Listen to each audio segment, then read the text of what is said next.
Bienvenidos a un nuevo capítulo del programa Más Conocimiento de Campus TV y la Dirección de Investigación de la Universidad de Talca. En esta séptima temporada del programa Más Conocimiento estamos conversando con académicos que forman parte de la mesa temática Envejecimiento de la Red de Universidades del Estado de Chile. En esta oportunidad vamos a abordar dos temas asociados a personas mayores con muy interesantes invitados. Uno de los temas es el virus SARS-CoV-2 y posibles tratamientos. Y por otra parte, los suplementos alimenticios y la salud bucal. Para conocer más sobre estos interesantes temas, les invito a Más Conocimiento.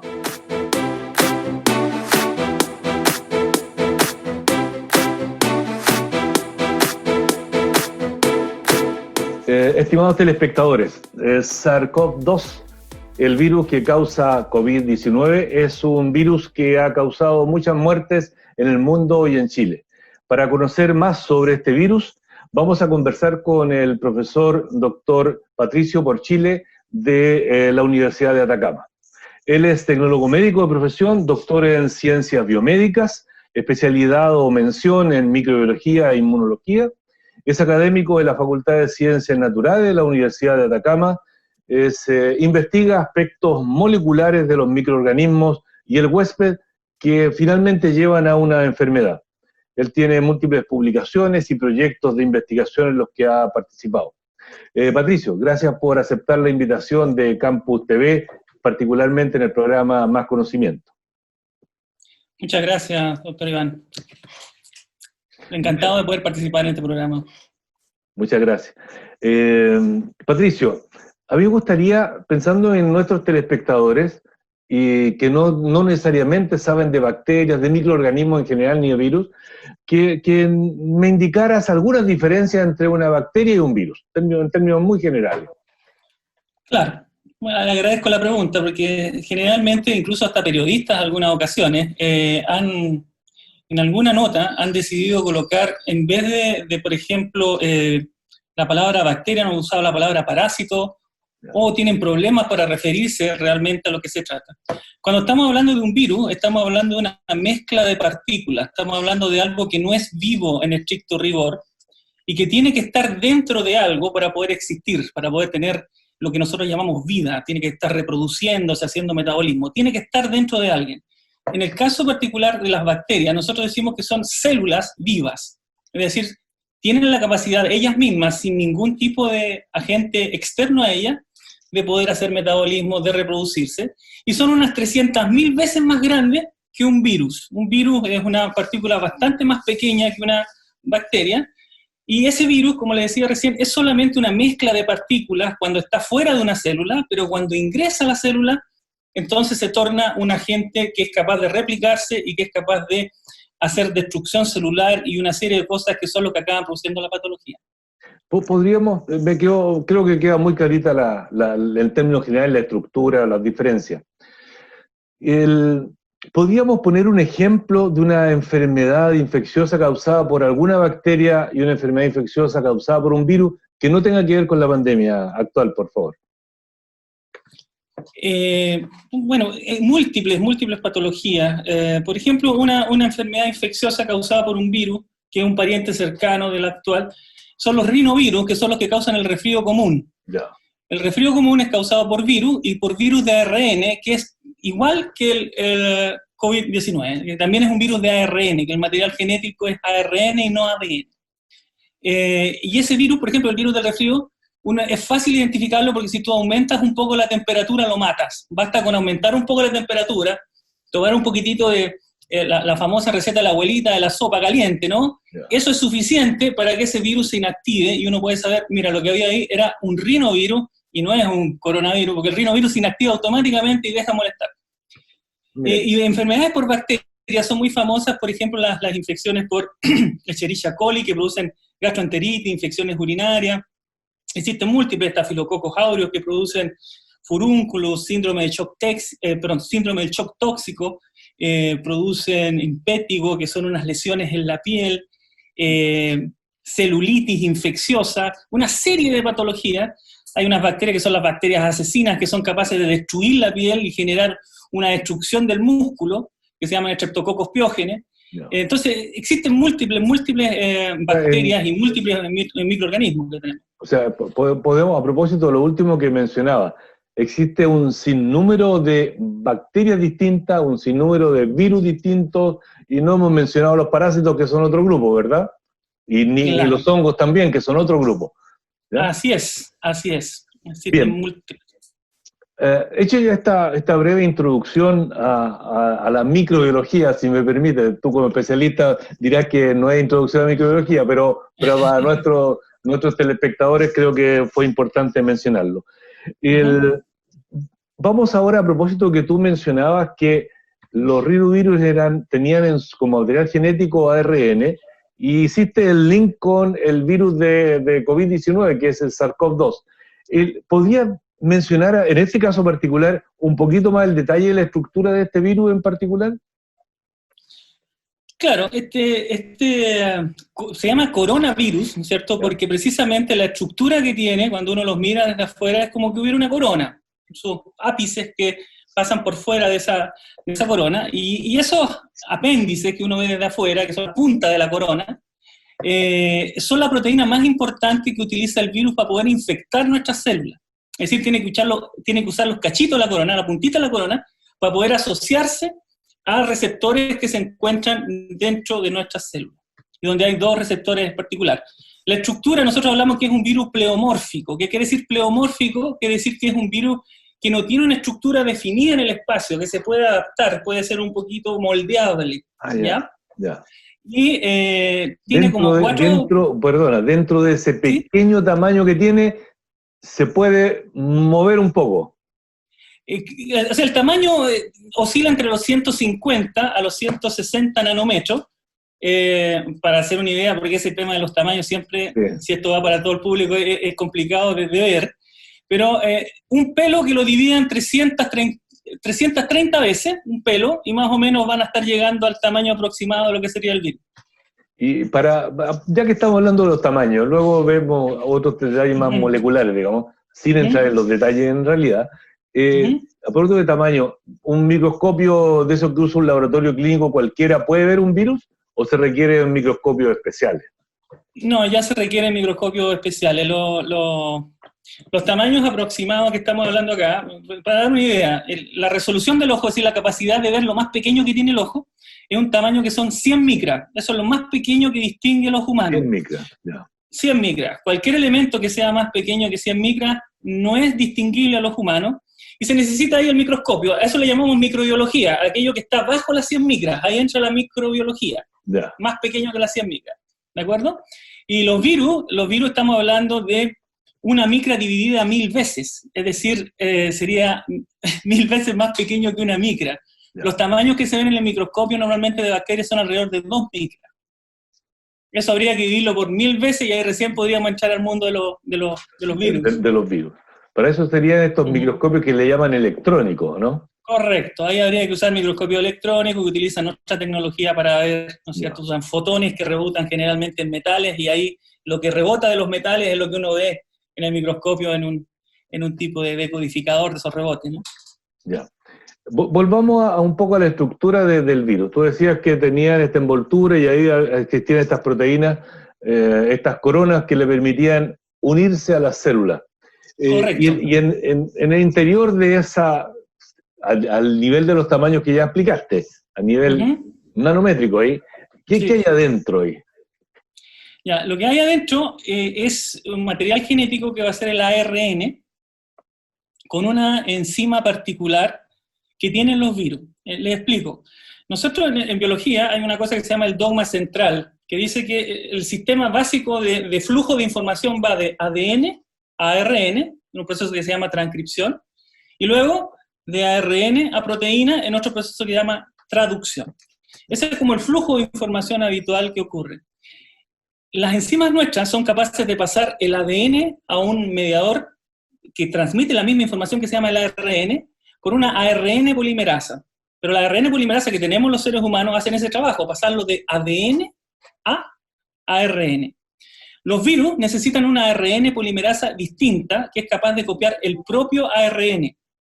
Por lo tanto, se llama ARN polimerasa dependiente de ARN, o sea, que utiliza para poder copiar como molde ARN, y ese ARN lo copia para generar las copias del virus. Por lo tanto, es una enzima especial, y esa es una enzima que es de las enzimas algo de las terapias que se están buscando. Ya, y esa enzima está en el virus. Está en el virus. El sueño del pibe es bloquearla, digamos. ¿No? Exacto. Ya. Ya. O sea, el sueño del pibe en relación al COVID-19 es evitar que el virus entre a una célula. Como le decía yo recién, los virus fuera de la célula no son nada. Son simplemente partículas que no hacen absolutamente nada. Si yo evito que ingrese, tengo solucionado el problema. Y ese es lo que intenta hacer una vacuna. La vacuna intenta evitar que ingrese el virus a la célula. Sí, ya hablaremos de eso un poquito, ¿ya? Ahora, este virus, si lo comparamos con el de la influenza y más aún a más distancia de gravedad con estos rinovirus de los que hablaba hace un rato tú, este es mucho más agresivo. ¿Qué lo hace ser tan agresivo? Mire, cuando uno lo mira desde el punto de vista patológico, lo que lo hace ser más agresivo son ciertas proteínas que él desarrolló, que se llaman glicoproteínas, que consiguen cambiar el comportamiento de nuestro sistema inmunológico. Eso es lo que esencialmente hace. Y en consecuencia, nuestro sistema inmunológico empieza a producir una serie de mediadores químicos que son los que van destruyendo tejido. Por ejemplo, una cosa que se llama, aquí vamos a salir con nombres técnicos, pero se llaman así, la interleucina 1, la interleucina 6 y el factor de necrosis tumoral, que va destruyendo tejido. Yeah. Esas tres moléculas empiezan a aparecer como consecuencia del virus, y esas moléculas van hiperactivando al sistema inmunológico y se empieza a producir una sobredestrucción del tejido pulmonar, en una parte que se llama el neumocito tipo 2, que es el gatillante, pero empieza a realmente afectar todo el pulmón. Ahora, también vale la pena destacar que, al igual como ocurre con la influenza, el virus muchas veces potencia una neumonía posterior por bacterias, que son las que acaban produciendo muchas veces la muerte también. Es como estas enfermedades bacterianas secundarias o sobreinfección bacteriana a una base de infección viral, ¿verdad? Correcto. Y a propósito de COVID, y que se sabe que los adultos mayores desarrollan enfermedades más graves, incluyendo la muerte. Esto de la edad cronológica y la edad biológica, ¿es el hecho de ser adultos mayores que lo hace tener una enfermedad grave, o un adulto mayor a la misma edad cronológica puede tener una edad biológica distinta, porque hay elementos que favorecen que la enfermedad sea más agresiva? ¿Y cuáles serían esos elementos? Sí, le voy a dar un ejemplo que está súper investigado, y de ahí le voy a desarrollar la respuesta, ¿ya? Se sabe, por ejemplo, que una persona que tiene artritis reumatoide es una persona que tiene unos linfocitos, que son células de defensa, que tienen un estado de senescencia, es decir, están más viejos de lo normal. A pesar de que la persona en sí, ella, puede ser bastante joven, pero sus linfocitos están más senescentes. Técnicamente eso uno lo ve por una cosa que se llama el telómero, que son los extremos de los cromosomas, y que se van achicando cada vez que uno va progresando en la vida. Se supone que las células, cada vez que se dividen, van achicando los extremos, y llegan a un momento en que necesitan morirse. Y eso está calculado, son 72 divisiones celulares, y después de eso se para la vida de esa célula. Entonces, básicamente, en el fondo depende muchísimo de la calidad con que se regeneren y se mantengan los telómeros, y esos telómeros a su vez están directamente asociados con la edad. Si nosotros consiguiéramos hiperactivar los telómeros en una persona de mayor edad, conseguiríamos entonces revertir muchos de los efectos que están vinculados a esto, a pesar de que el proceso es complejo. Igual, con el paso de la edad, hay alteraciones irreversibles que involucran que el sistema inmunológico ya no funciona como funcionaba antes, porque, entre otras cosas, por ejemplo, el timo, que es una de las glándulas que está encargada de fortalecer al sistema inmunológico, en la medida que pasan los años, va perdiendo su capacidad de producir esas células, y por lo tanto, en la medida que pasan los años, nosotros vamos a tener menos células para poder atacar un microorganismo determinado. Entonces, hay varios eventos que pueden estar vinculados ahí, que sería súper extenso de hablar, pero lo que podemos decir es que con el paso de los años, La tendencia, voy a hablar de tendencia, es de que el sistema inmunológico decaiga, por cuanto hay un programa que empieza a regir particularmente después de los 65 años, en lo cual hay ciertos clones que empiezan a desaparecer, hay menos diversidad.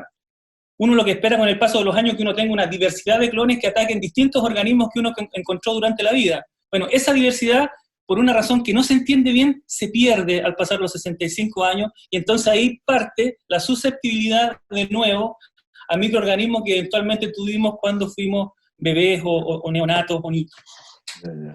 Oye, muy interesante esta explicación inmunobiológica, digamos, ¿ya? Uh-huh. Pero ¿cuánto se dice que las personas con diabetes, hipertensión, aunque sean jóvenes, si tienen esas enfermedades crónicas se ven también afectadas, pero si son adultos mayores, con diabetes, con hipertensión, aparte de los aspectos inmunológicos, más grave todavía. Claro. O sea, estas enfermedades crónicas que se asocian a sedentarismo, obesidad, que se arrastra por años, por cierto, no aparecen cuando sea adulto mayor, también importarían, también harían que la persona sea susceptible de enfermedades más graves. Sí, sin lugar a duda. Y eso tiene una explicación bastante inmunológica también. Digamos, vamos. Hecho, sí, el hecho, por ejemplo, de que una persona diabética, por ejemplo, tenga mayor predisposición al virus, tiene relación precisamente con la calidad de los vasos sanguíneos. Los vasos sanguíneos, a la medida que la persona tiene una diabetes sostenida, van perdiendo el calibre, van perdiendo la flexibilidad, y eso significa que evitan los accesos de las células de defensa. Las células de defensa ya no pueden entrar tan bien a esos tejidos que entraban bien antes. Entonces se va perdiendo ese flujo, y al tener menos flujo de células de protección, tenemos mayor vulnerabilidad.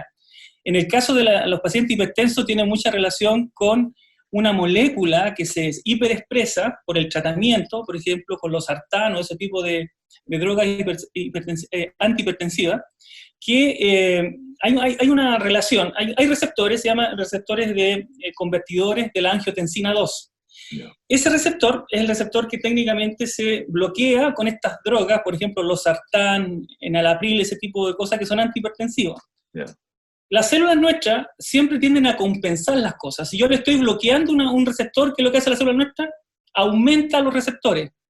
Porque es un mecanismo de compensación. Me están bloqueando algunos, ella aumenta los receptores. Y al aumentar los receptores, esos pacientes van a tener más de ese receptor, y justamente ese receptor es el que utiliza el virus para poder entrar. Y por lo tanto van a ser más susceptibles para que entre el virus. Ya, se le entregan más puertas de entrada al virus, ¿no? Exactamente, de una manera indirecta, involuntaria. Involuntaria, por cierto. Claro. Siempre en la línea de que estamos avanzando en el tema de COVID, y en parte ya hacíamos la asociación con los adultos mayores, pero ahora más allá de los adultos mayores, siendo, por cierto, lo más complicado cuando esta enfermedad se hace más grave, las enfermedades infecciosas en general se pueden prevenir, se pueden tratar. Por ejemplo, una enfermedad viral que no sea esta, una influenza, hay vacunas para la influenza, por ejemplo, para la polio y otras tantas vacunas, por cierto. Si se hace una infección bacteriana, por ejemplo, una neumonía bacteriana de base inicial, hay antibióticos para tratar esa neumonía, ¿ya? ¿Qué tratamientos? ¿Hay algo como prevenir el coronavirus? ¿Hay algo como tratar el coronavirus? ¿Cuál es la situación actual del tema? Existen distintas líneas de abordaje desde el punto de vista terapéutico de lo que va a ser el tratamiento del coronavirus. Lo que se ha visto, que dos de las claves son, por un lado, modular la potenciación del sistema inmunológico. Lo que se sabe es que el coronavirus baja mucho el sistema inmunológico, produce una linfopenia. Entonces bajan los linfocitos. Al bajar los linfocitos se produce un desbalance global de todo el sistema inmune, entonces bajan todas las células del sistema inmune, incluidos linfocitos B, linfocitos T, neutrófilos, monocitos, que son todos los integrantes del batallón, ¿no es cierto?, que es nuestro sistema inmunológico. Entonces, uno de los abordajes es ese. En eso se ha usado fármacos como la ivermectina, que es un fármaco que está prometiendo volverle la vida al sistema inmunológico, y otro que se llama nituxamib. Ya son drogas que están por ahí, ¿no es cierto? Nitoxamida. La nitoxamida y la ivermectina son ambos moduladores inmunológicos, es decir, lo que pretenden es volverle la vida al sistema inmune para que ese sistema inmune que estaba bajo en concentración de células comience a tener una alta concentración de células y esas células lleguen a estar en un estado activo a poder eliminar el virus. Esa es una línea de investigación. Una consulta sobre eso. ¿Estos son nuevos fármacos o estaban y se usaban con el propósito de estimular el sistema inmune antes? Todos los fármacos los dos anteriores que yo le mencioné son fármacos que se conocían, pero que tenían un uso terapéutico distinto. Por ejemplo, la ivermectina es un antiparasitario que inhibe ciertas proteínas que captan azúcar en nemátodos, en gusanitos. Pero ahora se descubrió que esa misma droga tenía la capacidad de inhibir el montaje del virus y de controlar el sistema inmune, y por lo tanto se descubre una nueva propiedad de una droga ya conocida. Eso en el caso de la ivermectina. Y en la nitoxamida, la misma historia, ya se conocía, pero ahora se está utilizando en ese sentido.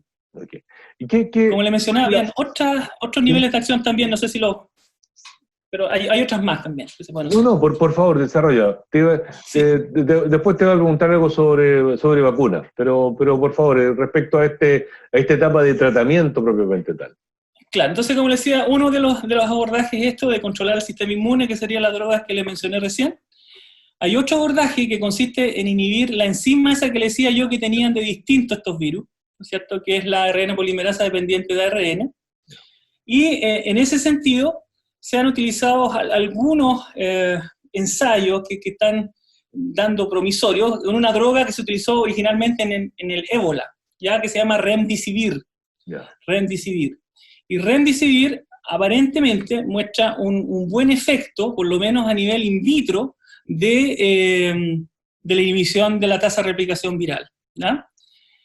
Lo otro es un abordaje que es el siguiente. Lo que pasa es que los virus, para poder montarse, para poder formar la estructura final que tienen, pasan por una etapa de acomodación de piezas. Tienen que ciertas piezas irse encajando.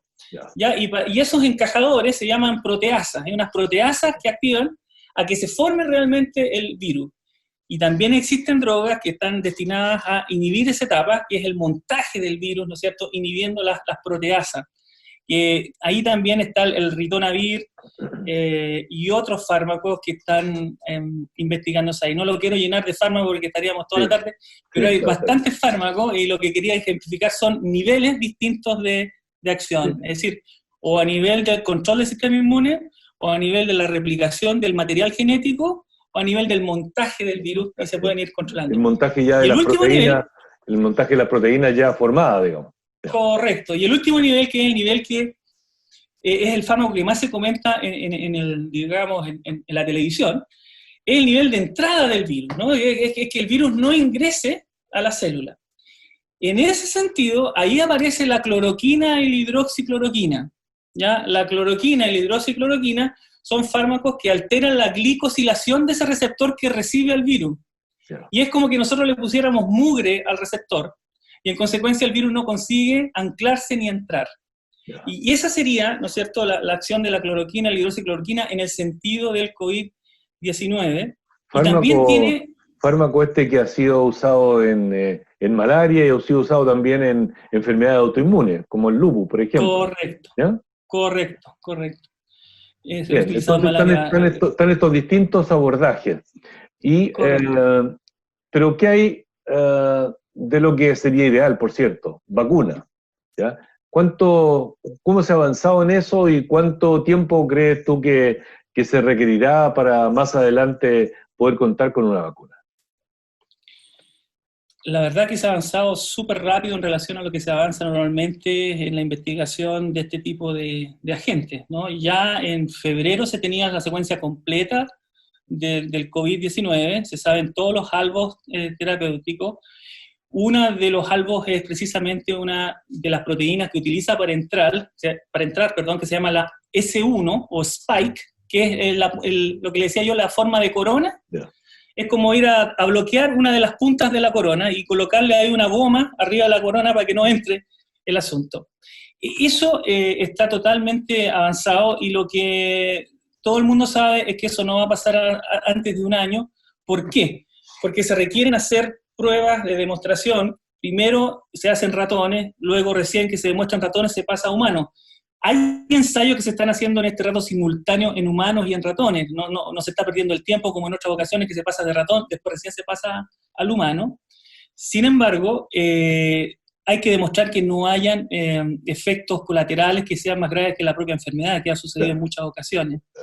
Y dado que en este caso se trata de un receptor que está precisamente en todas las células, es probable que el anticuerpo que va a bloquear ese receptor pudiera tener efectos sobre el metabolismo o sobre las propias células. Por lo tanto, hay que verificar que ese anticuerpo que se va a formar, que va a ser nuestra vacuna, no acabe perjudicando a la persona que lo va a usar. Y esa es la etapa que demora.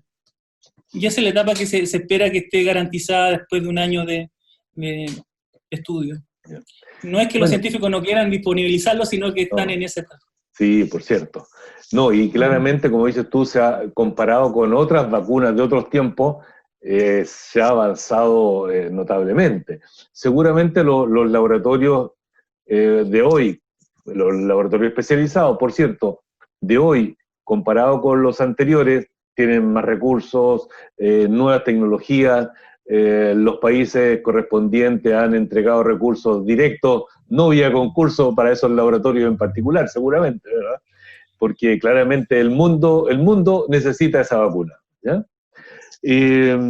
Patricio, en esta etapa de nuestra conversación, en que por una parte nos has explicado sobre el virus, por otro lado nos has dicho que hay varias estrategias de tratamiento, creo que fueron cuatro áreas en las cuales se está trabajando para bloquear o impedir que se arme el virus, pero la vacuna al menos un año más, ¿ya? Entonces, pero la pandemia es hoy, ¿ya?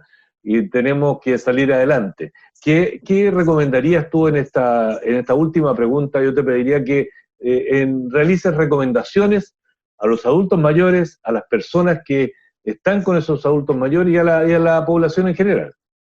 ¿Cómo podemos impedir que infectarnos?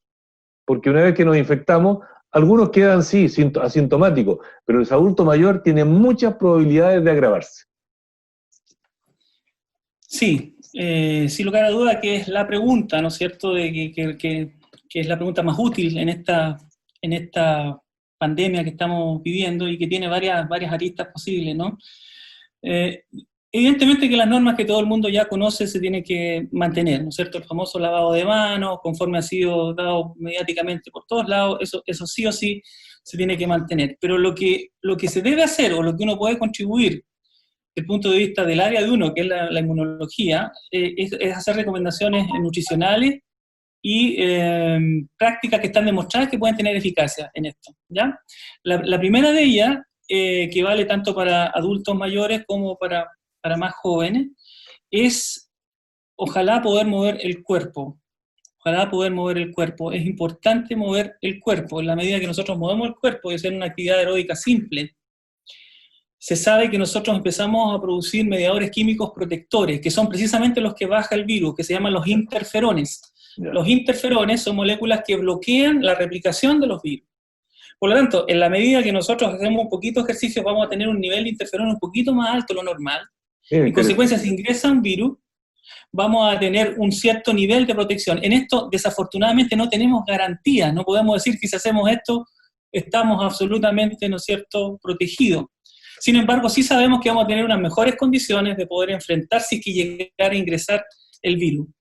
Lo otro que es importante, en la medida que hayan, ojalá los gobiernos locales lo hagan, en la medida de que se protejan las calles con cloro o con agentes denaturantes de proteínas que rompen proteínas, como es el cloro, eso puede favorecer también que exista la posibilidad, esto es una posibilidad teórica, pero existe la posibilidad que haya muchas personas que eventualmente le lleguen pedazos de esta molécula del virus que jamás le causen la infección, pero sí le causen protección. Y por lo tanto podrían haber personas que desarrollaran una respuesta inmunológica protectora, no que esté desarrollando, ¿no es cierto?, la infección, y que eventualmente pudieran llegar a tener anticuerpos. Esta es una posibilidad, como les digo, Sí. no es algo certero. Ciertamente todo lo que sea ingesta de antioxidantes es bueno, todo lo verde, ya todo lo verde que encuentre por ahí es bueno desde el punto de vista del consumo de vegetales. Lo dejo abierto ahí, Sí. el tipo, Y a pero propósito, lechugas, espinacas, espárragos, todo ese tipo de cosas, ¿no? ya. Son positivas. Eso verde, Mm. porque la asociación, yo he entrevistado a varias personas que son expertas dentro de este ciclo, personas que son Ujú, expertas en actividad física y otras expertas en alimentación, y esto ujú, de la actividad física y los interferones no había aparecido, me parece muy ujú, interesante. ujú. Y esto de la alimentación en lo verde, ¿cuál es la asociación ahí, protectora? Mira, lo que pasa es que, como le decía, el daño, cuando el virus empieza a producir daño, provoca una serie de agentes oxidantes, ¿ya? Ya, Son mediadores químicos que destruyen células. ya, Entonces, si nosotros tenemos antioxidantes, vamos a tener neutralizadores de esos agentes químicos que desafortunadamente lo producimos nosotros mismos, pero ya. porque los radicales libres, que yo le estoy hablando, son liberados producto de la llegada del microorganismo y en consecuencia, si tenemos los antioxidantes, vamos a protegernos de nosotros mismos. Es un juego un poco raro, pero es lo que pasa. Ya. Bien. Patricio, doctor Patricio Porcile, estamos llegando al final de nuestra conversación. Te quiero agradecer en nombre de Campus TV el hecho que haya aceptado esta conversación, que ha sido muy, muy interesante. Ha entregado datos, eh, eh, a mi juicio, relevantes sobre el tema, y creo que a la población le va a interesar escuchar este capítulo. Agradezco mucho la invitación y bueno, estaré encantado de participar en una nueva oportunidad si lo necesitan. Seguro que va a ser así. Estimados telespectadores, estamos llegando a término en este primer bloque y les invito a esperar algunos segundos para luego conversar con otro interesante invitado.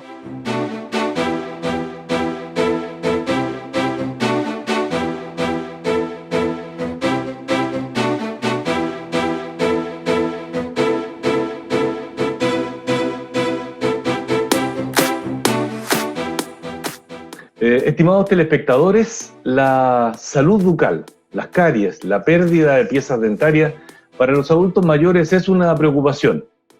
¿Qué participación tiene la alimentación en esto? Para saber más sobre este tema, vamos a conversar con el doctor Ramiro Castro, quien es cirujano dentista, magíster en ciencias biomédicas y doctorando en odontología. Él es profesor del Departamento de Rehabilitación Buco-Maxilofacial de la Facultad de Ciencias de la Salud de la Universidad de Talca. Es autor de varias publicaciones y una de sus líneas de trabajo tiene que ver con la nutrición y bioquímica de las caries. Ramiro, muchas gracias por aceptar la invitación de Campus TV a esta séptima temporada del programa, del programa Más Conocimiento, y que estamos conversando con académicos que forman parte de la mesa de temática en envejecimiento de la red de universidades del Estado de Chile. Gracias por estar con nosotros.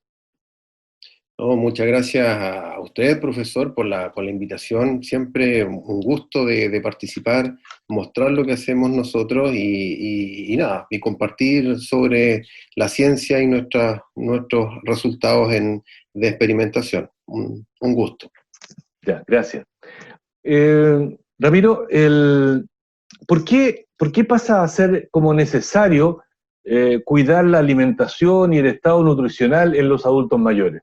¿Por qué pasa a ser un tema? Es un tema bastante importante, ¿ya?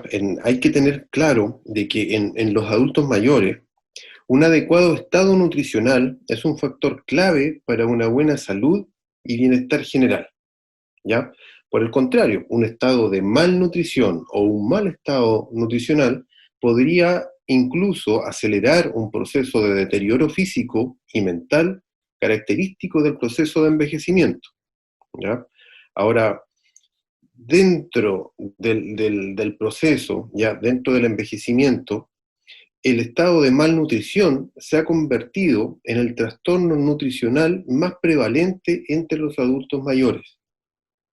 Debido a este estado de malnutrición, se ha observado, por ejemplo, un incremento en la mortalidad, en la susceptibilidad a infecciones específicas y una marcada disminución en la calidad de vida de los adultos mayores. Y También, perdona que a veces te voy a interrumpir, Ramiro. ¿sí? Y esa disminución en la calidad de vida a propósito de una malnutrición, ¿en qué se puede expresar eso?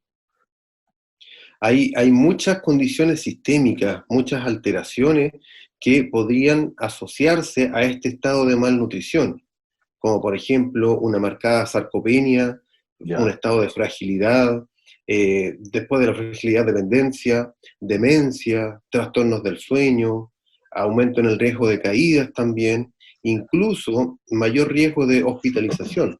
Y dado el contexto actual en el que estamos viviendo, o sea, ojalá tenemos que evitar cualquiera de estas condiciones específicas.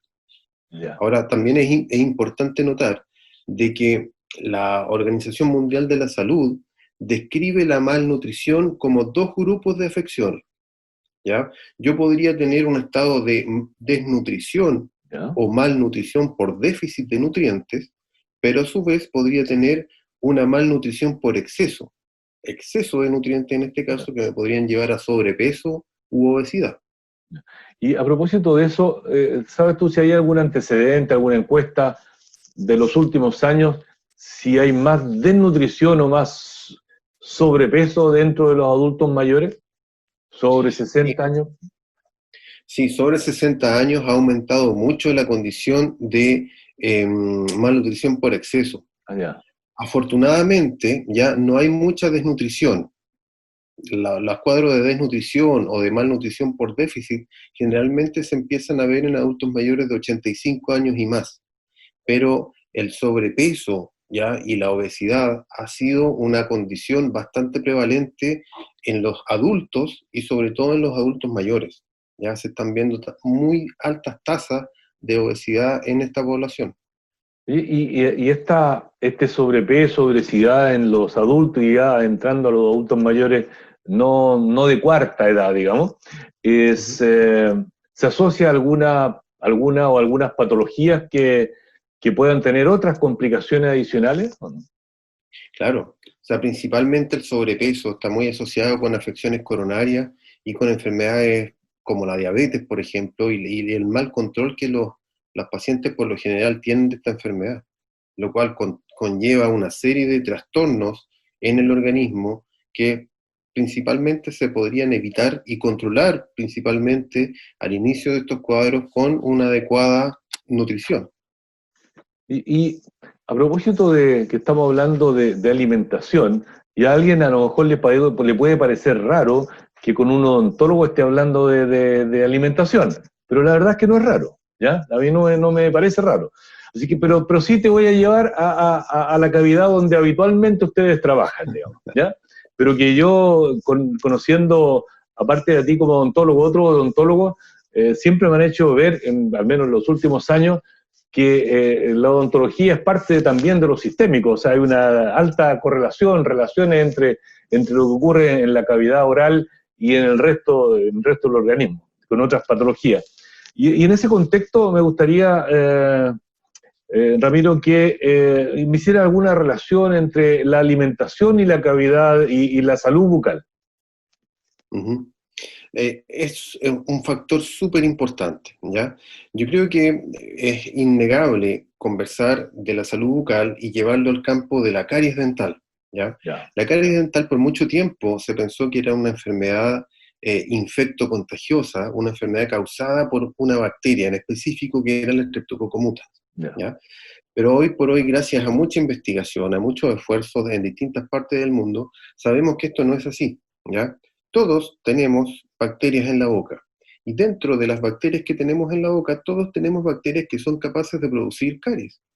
El problema es cuando se pierde el equilibrio entre estas bacterias que habitan en la boca y empiezan a producirse un aumento en la proporción o en la cantidad de las bacterias que son capaces de producir la enfermedad.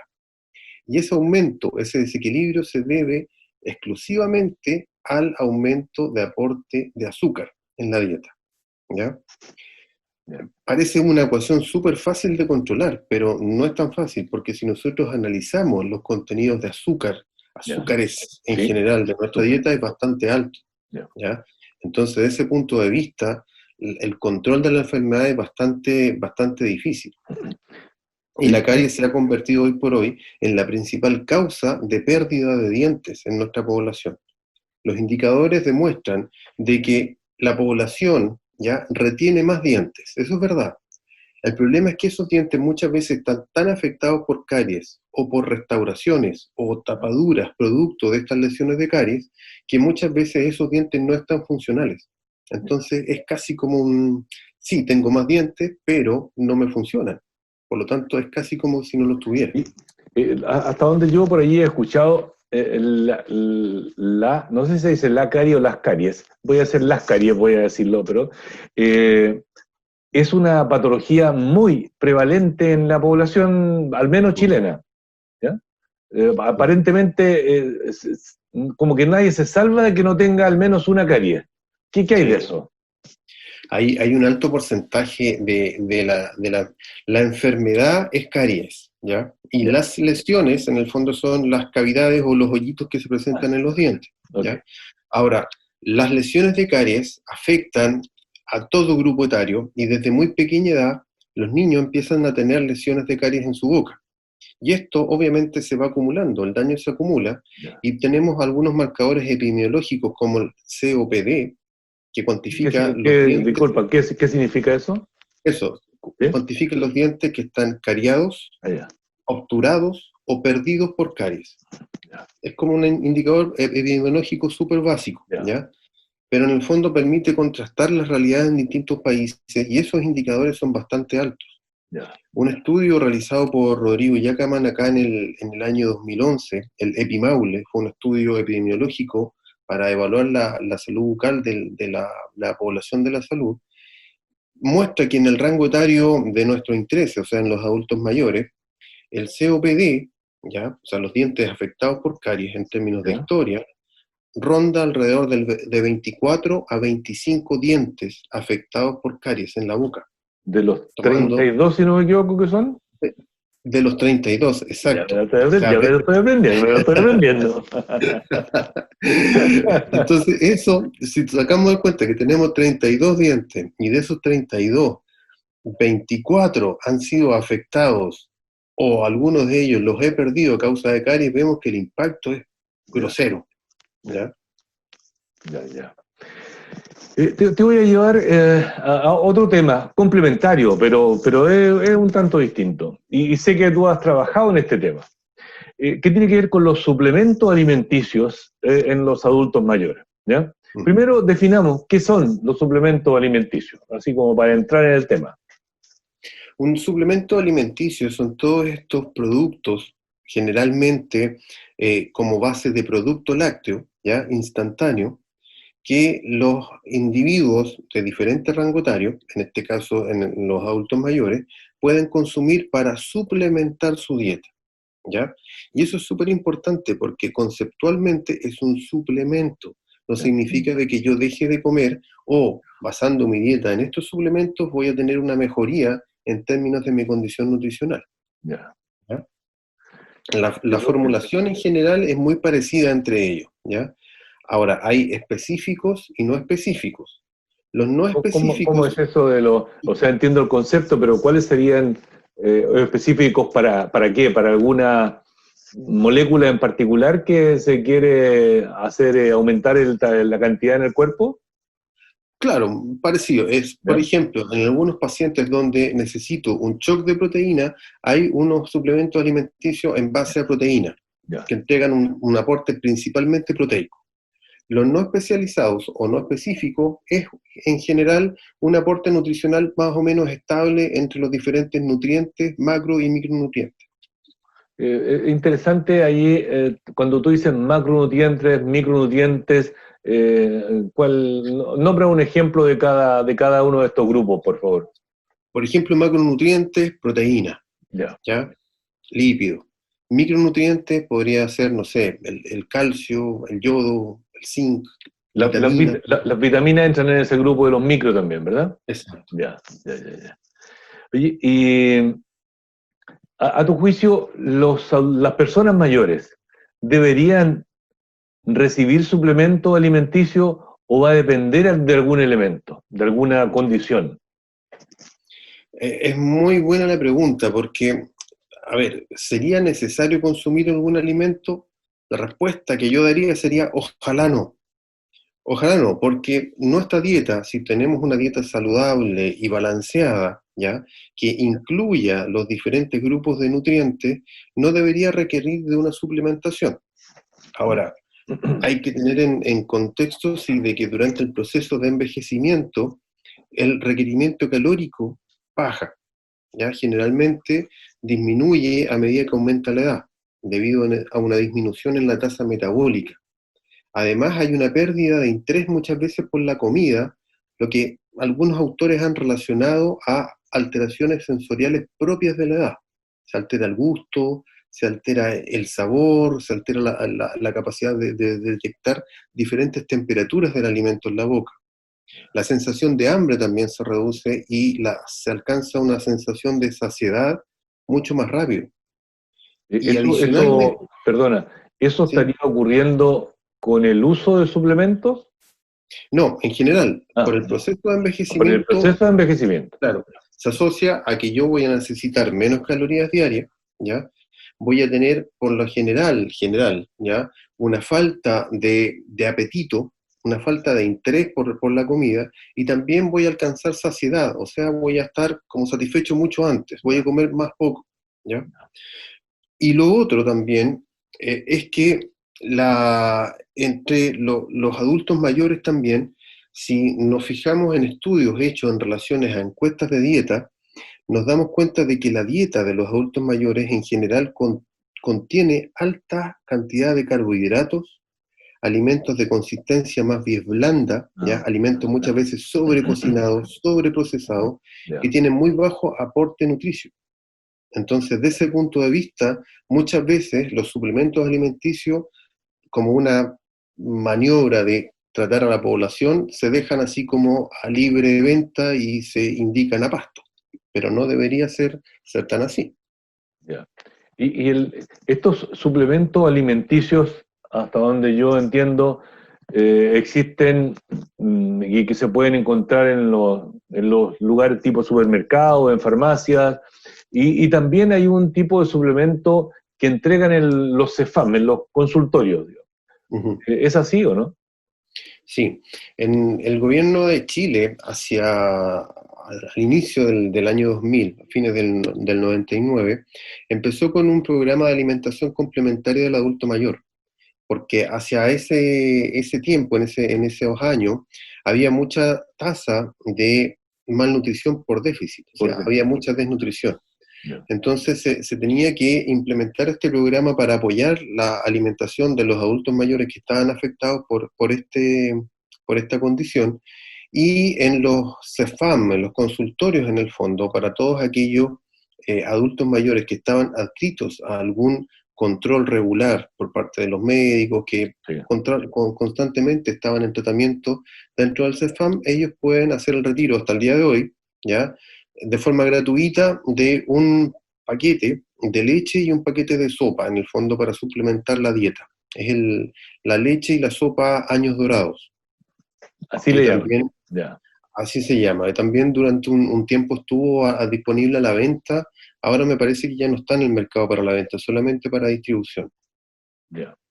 Ahora, el uso regular, frecuente de estos suplementos alimenticios, ¿tiene algún riesgo, algún efecto negativo en la salud bucal? De acuerdo a las investigaciones que hemos hecho nosotros como comunidad, sí. Lamentablemente la respuesta es sí, implican un riesgo, ¿ya? A ver, voy a decir, ¿qué tipo de riesgos y por qué un alimento, un suplemento podría causar, voy a decir, daño, afectar en la salud bucal? Sí, En general, la formulación de los suplementos alimenticios no especializados, ¿ya? Donde cae la bebida láctea Años Dorados, por ejemplo, donde cae el Ensure, donde cae Ensoy, ¿ya? De los más conocidos, por lo general son las formulaciones muy parecidas entre ellos, ¿ya? Ahora, el problema es que dentro de la formulación contienen importantes cantidades de azúcar total. Entre un 8 hasta un 50% de la formulación es azúcar. Hasta un 50%. Hasta un 50% en distintas presentaciones, ¿ya? Ahora, si nosotros recordamos que el factor gatillante para la caries es el azúcar, chuta, estamos con este problema. Ahora, si este suplemento alimenticio se consumiera en la forma adecuada, ¿ya? ¿Cuál sería la forma adecuada? Prescrita por un profesional del área, la verdad es que el riesgo bajaría notoriamente. El problema es que se dejan a libre albedrío. Muchas veces el consumidor lo consume en la frecuencia y en la cantidad que él estima conveniente. Muchas veces es modificado en su preparación. Ya nosotros hicimos un estudio epidemiológico representativo de la región del Maule en relación al consumo, a los hábitos de consumo de la bebida láctea Años Dorados. Y un porcentaje importante de sujetos, el 42% de los consumidores, agregaban azúcar a la formulación. Ah, le agregan ellos. O sea, la bebida tiene azúcar, sí, y más encima se le agrega azúcar. Ya.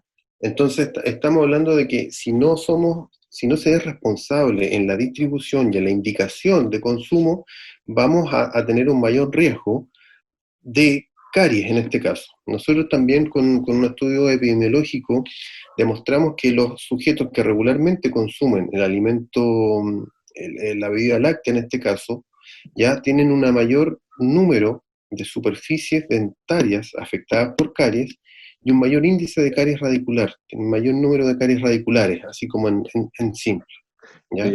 Y todo esto ha sido también... No te voy a preguntar por las caries radiculares porque ya aprendí de qué se trata, pero sería bueno que para los telespectadores explicara, es un tecnicismo, pero explícalo en breve, por favor. Claro, nosotros cuando tenemos un diente, en forma bien básica, la corona del diente ya es la partecita blanca, lo que nosotros vemos. Esa es la corona. Y muchas veces nosotros describimos la caries coronal por las lesiones de caries que afectan a la corona. Pero con el paso del tiempo, muchas veces la encía se retrae, ¿ya? Como que sube la encía, o baja en el caso de la mandíbula, y se expone la raíz de los dientes. La raíz de los dientes está cubierta, está conformada principalmente por dentina, que es un tejido mucho más blando, menos mineralizado que el esmalte. Entonces, es mucho más fácil de ser afectado por las lesiones de caries. ¿Ya? Y en este caso, los consumidores tenían más caries coronal, en la corona del diente, y radicular. Y esto lo hemos... Comparativamente con el grupo que no usó suplemento. Exactamente, comparándolo al grupo que no ocupaba suplementos alimenticios. Y de esos también... y de esos que usaban suplemento, un porcentaje, no sé, si mayoritario, le agregaba azúcar. Un 42% le agregaba azúcar. Digamos, cerrémoslo en la mitad. La mitad le agregaba azúcar. Sí. Y solo para ir focalizando ideas. Y el azúcar, mal elemento para efecto de la carie, porque ayuda a que se produzcan caries, ¿verdad? Exacto. La caries, o sea, el azúcar, ¿ya? Es el combustible para las bacterias. Si yo empiezo a colocar azúcar en mayor cantidad y en mayor frecuencia dentro de mi boca, producto de la ingesta de azúcar, ¿ya? A corto plazo voy a tener como resultado que las bacterias que son capaces de producir caries, que en una condición normal son muy poquitas en número, van a empezar a aumentar, ¿ya? Van a sobrepasar a las bacterias que no me producen ningún daño, y rápidamente estas bacterias van a empezar a producir daño en mi boca. Doctor Ramiro Castro, es una interesante conversación, pero como usted sabe, en la televisión los tiempos son escasos. Ramiro, ha sido una grata conversación, y yo te pediría que hacia el final de nuestra conversación pudieses entregar una recomendación. Básicamente, tú sabes que en este periodo de confinamiento para todas las personas y particularmente para los adultos mayores, ¿qué cuidados sobre la alimentación y la higiene dental entregaría para las personas mayores, pero también para los jóvenes y adultos que en algún momento van a ser adultos mayores y ojalá lleguen mejor preparados? Mm. No, es súper importante porque yo creo que todos hemos sufrido en el fondo este mayor estado de preocupación, este estado de repente medio ansioso de estar en la casa, hacer nuestras labores académicas, nuestras labores de trabajo en casa, hay que seguir siendo papá, hay que seguir lavando platos, ropa, y muchas veces eso se traduce en mayor ansiedad, en que corremos y picoteamos alguna cosa, en que muchas veces nos olvidamos de ciertas normas de higiene bucal, ¿ya? Yo creo que eso es súper importante retomar, ¿ya? O sea, en términos de nutrición, es súper importante tener en claro de que ojalá hay que consumir diferentes tipos de alimentos al día y Ya. aumentar dentro de estos alimentos, aumentar el consumo de frutas, verduras y legumbres. Súper importante. Aportan proteínas, aportan fibra, ¿ya? No son alimentos que requieren mucho procesado. También limitar el uso de grasa de origen animal, ¿ya? En Chile muchas veces se asocia el consumo de proteínas a un asado, carne. Sí, sí. La carne asada, perfecto, pero saquemos la grasa, saquemos el embutido, saquemos las papas fritas, saquemos todo lo otro, todo el No picoteo, hay, saquémoslo. no hay asado sin choripán. Exacto, exacto. Todo eso que se suma, que sumamos nosotros, saquémoslo, ¿ya? También preferir carnes como pescado, pavo, pollo, ¿ya? Reducir el consumo de sal, reducir el consumo de azúcar, ¿ya? Ojo, el azúcar no es solo el azúcar que está en la mesa, que yo le echo al té o al café. El azúcar viene dentro de los alimentos y muchas veces nosotros tenemos un rotulado de alimentos. Prefiramos aquellos que no tienen la indicación de alto consumo de azúcar. Ya. Hoy en día hay alternativas que no son, en términos comparativos, no son tan caras, ¿ya? En relación a los que tienen sello y a las cuales podemos echar mano. En los supermercados ya no hay un pasillo de alimentos sin azúcar, sino que se ofrecen en forma general. Y el último punto que es muy importante, aumentar el consumo de agua, ¿ya? En Chile, la verdad es que es dramático el consumo de bebidas. Nosotros, como dentistas, por nuestra profesión, siempre hacemos una entrevista y una valoración de la dieta, ¿ya? De verdad que es alarmante la cantidad de bebida que los pacientes toman y muchas veces lo Bebidas, reportan casi como, bebidas gaseosas, azucaradas, bebidas. exacto, bebidas carbonatadas. No vamos a decir marcas, Sí, está pero bien. en el fondo el paciente lo toma casi como, pucha, si soy adicto, no puedo dejar de tomar bebidas, ¿ya? O sea, consuma agua. Con agua usted tiene una muy buena hidratación y el agua en el fondo es súper necesaria para todo el funcionamiento adecuado de nuestro sistema. Y obviamente no olvidar las normas básicas ya de cualquier higiene bucal, ojalá un cepillado 2 veces al día, en la mañana y en la noche, por lo menos, súper importante, con un cepillo adecuado y con una pasta que contenga flúor, ¿ya?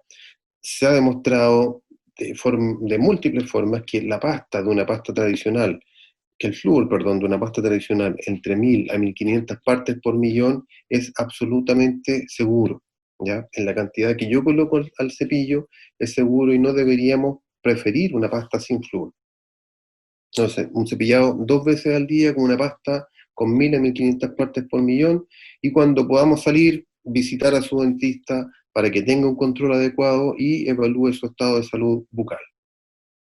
Bien. Doctor Ramiro Castro, en nombre del programa Más Conocimiento y de Campus TV, te agradecemos el hecho de que hayas participado, hayas aceptado la conversación muy interesante sobre calidad de la salud bucal y todos los elementos que tienen que ver con alimentación y las implicancias que tienen para la salud dental. Muchas gracias, Ramiro. No, agradecido y también cuando necesiten conversar, yo encantado de mostrar los resultados de mi investigación, de mi grupo, la unidad de cardiología, el grupo de investigación en odontogeriatría. Encantado, encantado. Muchas gracias por la invitación. No, gracias a ti. Estimados telespectadores, en este capítulo hemos conversado con dos interesantes invitados. Por una parte, con el doctor Patricio Porchile, de la Universidad de Atacama, quien nos habló del virus de la pandemia, es decir, de SARS-CoV-2 y sus posibles tratamientos. Y luego con el doctor Ramiro Castro, de nuestra Universidad de Talca, sobre los suplementos alimenticios y las implicancias que tiene la alimentación en la salud bucal. Gracias por acompañarnos y nos vemos en una próxima oportunidad en Más Conocimiento.